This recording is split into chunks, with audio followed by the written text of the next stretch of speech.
Right, so this post is actually nothing to do with the posts that I sent before. It's actually to honour and acknowledge my son's Luke, his aspiring motivation to balance the books. So balancing the books in these arduous times is very important. We can get a little bit adrift if we don't learn how to balance, obviously, our body, but also to balance the books. Now, what's Luke talking about when he's talking about balancing the books? He's talking about this.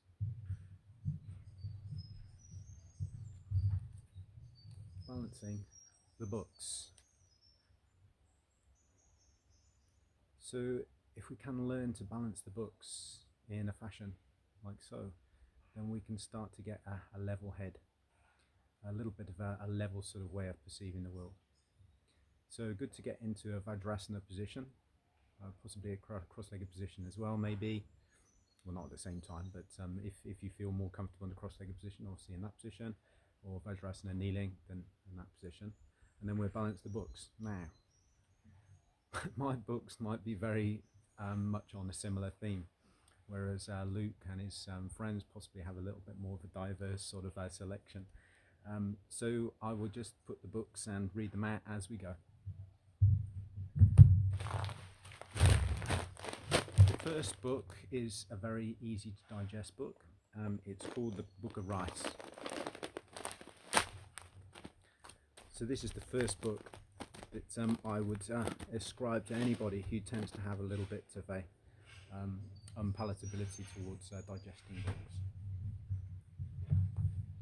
Next book is the one I showed you just now, and this is the secret, or the book of the secrets of the Mama points.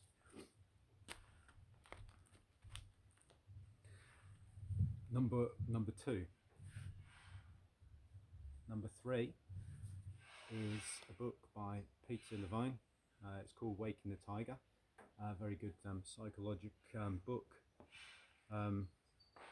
psychosomatic book to help you get a sense of whether you're storing up tension, patterns of experience, and so on and so forth, and how best to free them off, let them go. I should have put these books a bit closer to me.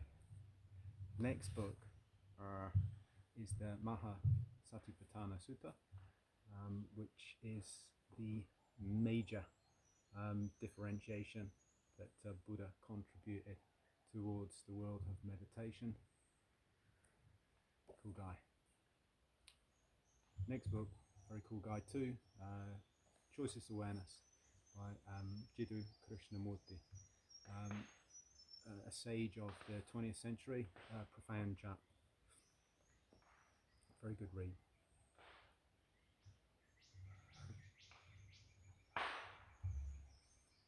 Next book, Book of Embryology.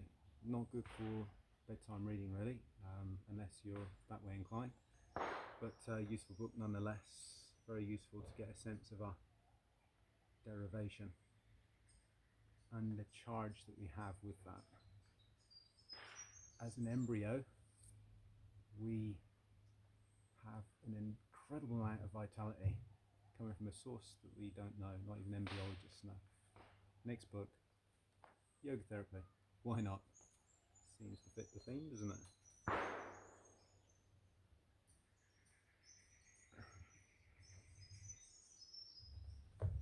Next book, Power of Now by Eckhart Tolle. Cool guy, very much a modern day sage, and he's certainly up there with the rest. Oh goodness gracious. Next book, we got I Am That by Sri Nisargadatta Maharaj. Such a cool guy. He was a cigarette seller in Mumbai, I think, Bombay at that time,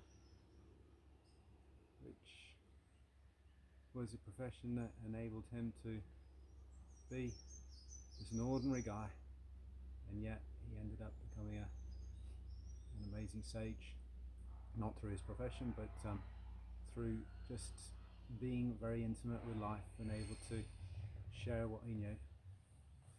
Next book. Anatomy of breathing, of course. Makes sense, doesn't it? And off he goes.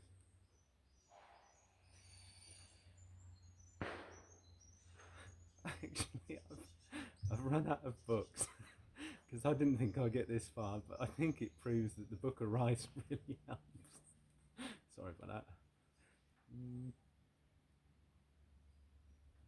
Okay, let's see if I can turn off that. Might as well go and get some more.